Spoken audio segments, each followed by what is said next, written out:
Hayyee akkam jirtu hordoftoonni koo martinuu nagaa keessanii fayyuma isin jecha akkuma yeroo darbe waa'ee latii irratti urjii kabalee reebuusaa isin agarsiisee turetti egaa harki dabaree walli qawaan ta'eef yeroo inni itti har'a motoraasaa dhufee imimmaaniin boo'ee dhiifama gaafatu yeroo inni itti adaraa balleesseeraa dogoggoreera akka balleessuu wallaale ta'e akka dogoggoree wallaale ta'e yeroo sana maaliif akka hubachuu dadhabee dhiirri silaa hubataadha ture garuu gurbaan kun hubachuu dadhabee booksiidhaan rukutee dhiiga keessaa gadi naqaa har'a motoraasaa deebi'ee dhiifama ishee gaafata gaafa isheen diddee deemuu barbaaddu immoo bakka amma adaraa kadhachuu keessa darbee makaraa gudii baay'ee rakkina hedduu argee jechuudha.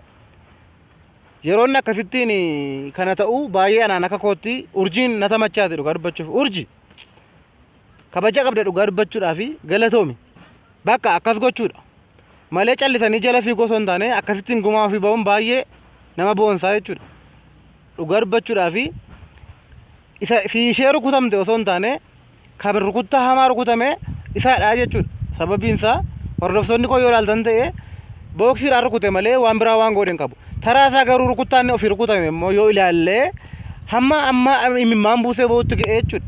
Duukaa deemee adaraa kadhate balleesseeraa dogoggoreeraa hubadhe dogoggora koo jedhe. Hubadhe dogoggora koo yeroo inni dhufu baay'ee natti tole. Urji galatoomi innaa walumaan ilaalla. Akka inni itti lataan dhiifama ishee gaafatu urjiin maal akka lataa goote inni ilaalla walumaan jechuudha. Hordofaa.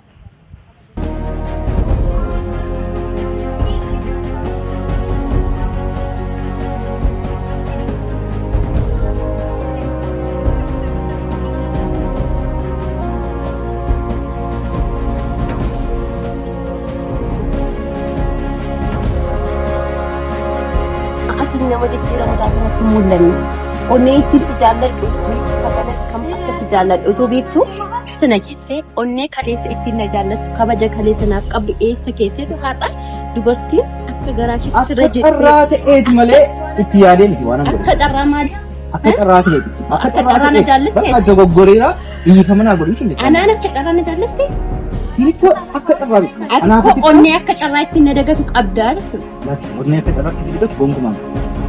Ani garuu yoomiyyuu taanaan dursa kana kennee fituu dhufsi. Kanaaf firaafiniiti achirraa ballee. Kanaaf waa tokkositti nu deddeebitiin ani dubbachiisa. Dubbachuun hin barbaadu. Bakkee dhaabbachuu hin barbaadu. Natti dubbatii ija kee dura dhaabbachuu fedhe. Urji carraa tokko naaf kennu.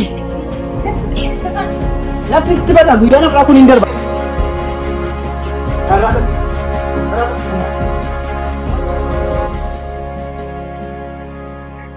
Urji carraa tokko naan hin jedhiini nama hordofini si duukaa jiraachuu hin barbaadu jireenya si waliin atitu hin dhaabne malee ani dhaabeera ati immoo maaliif hin dhaabdu beektaa maaliif akkasitti yaadda abba sagalee wajjin waan odeessitu waan barbaadde goota ani immoo si qofa waan hin jaalladhe onnee kee waliin jiraachuu yeroo hin qabne afaan hin nufi hordofni maaliif akkas taate qoy akka nama engadoo wal baree maaf taata dhageesse si caalatti kan na jaallatu kan na kabaju argachuu hin danda'a si galee hammaa booda waa'ee jaalalaa miira jaalalaa miti waa tokko natti dhagaa waa'ee kee si argus si dhaga'us sirraatti dhaga'uun barbaadu namarraa bitaadhiisi waan tokko wanti na gaabbisiisu hin jiru akka itti gaabbuu hin dandeenye tam of murteessee jira lammaffaan hin ta'a. Gaabbita lakkii tarkaanfii ati amma fudhatte kana anis fudhachuu waan nan danda'a. Jaalalaan jiru. Balee namni jaallatanii hin jiru jechaa jirti yaada keeti. Akkas hin jenne akka tettanii jedhee jalqaba onnee kiyya miti waan seenteef onnee kiyya si qofaaf waan dhiigdeef barbaanneef takkasicha sitti miidhame onnee kiyya immoo wal'aanamtee fayyuudhaaf guyyoota itti fudhachuu danda'a. Kanaaf iyyuu haga gaafa sanaatti onneen kiyya gafayyetti lammaffaan maqaa jiraachuu hin barbaadu. Urjiidhaan hin jedhin ani urjii kaleessaa miti. Hin gaabbita lakkii deebi. Waa tokko waan si na gaabbisiisu hin jiru deemi na duuba.